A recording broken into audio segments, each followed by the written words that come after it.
강하랑의 정치톡 시간입니다. 11월 23일 정치면을 장식한 뉴스는 무엇이었는지 첫 번째 정치톡 만나보시죠.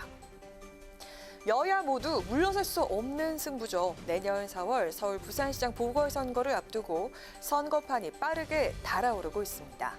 대선의 전초전이자 민심의 향배를 가늠할 바로미터란 점에서 여야 후보가 누가 될지 관심이 모아지고 있는데요. 이런 가운데 오늘 차기 서울시장 후보 적합도 조사 결과가 나와서 눈길을 끌었습니다. 한국사회여론연구소와 CBS가 지난 20일부터 21일까지 서울에 거주하는 만 18세 이상 성인 남녀 1,019명을 대상으로 차기 서울시장 후보 적합도 조사를 실시한 결과 박영선 중소벤처기업부 장관이 18.3%를 기록해 1위를 차지했습니다. 야권에서는 나경원 전 의원이 17.9% 지지를 받아 2위를 기록했는데요. 박영선 장관과는 오차범위 이내입니다. 뒤이어 민주당 박주민, 우상호 의원이 3위와 4위에 올랐고요. 무소속 금태섭 전 의원, 조은희 서초구청장, 국민의힘 윤희숙 의원, 이혜훈 전 의원, 전현희 국민권익위원장 순으로 나타났습니다. 한편 차기 서울시장 선거에서 어느 당을 지지하느냐는 질문에 응답에서는 민주당과 국민의힘의 지지율이 팽팽했습니다. 민주당 후보를 지지하겠다는 응답은 35.9%, 국민의힘의 후보를 지지하겠다는 응답은 33%로 나타났고요.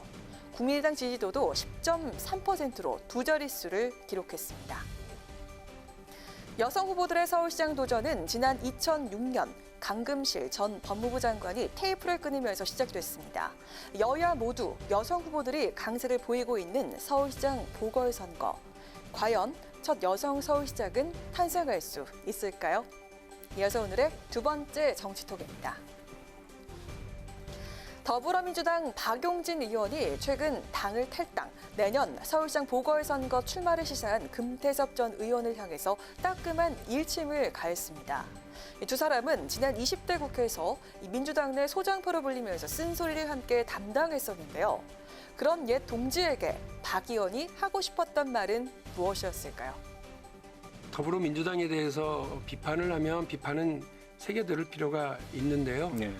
조금은 좀 빠르지 않나. 본인이 몸담았던 당에 대해서 너무 쉽게 이렇게 이야기하는 것도 적절치 않아 보이고 아직 탈당계 잉크도 안 발랐는데 벌써 서울시장 이런 것들에 대한 고민을 이렇게 하시는 게 조금은 빨라 보인다는. 박용진, 금태섭 의원은 같은 당에서 활동하던 20대 국회 당시 조웅천 의원, 김혜영 전 의원 등과 조금박해 4인방으로 불리면서 당내 소장파로 활동을 했었습니다. 박 의원은 금 전 의원은 친하고 좋아하는 정치이긴 하지만 진영 간의 경쟁 과정이기 때문에 민주당의 경쟁 후보로 나오게 되면 비판 경쟁해야 하는 상대라며 특히 금 전 의원이 국민의힘 초선 의원 모임에서 민주당을 향해서 진보가 아니다라고 평가한 데 대해서도 적절치 못했다고 지적을 했습니다.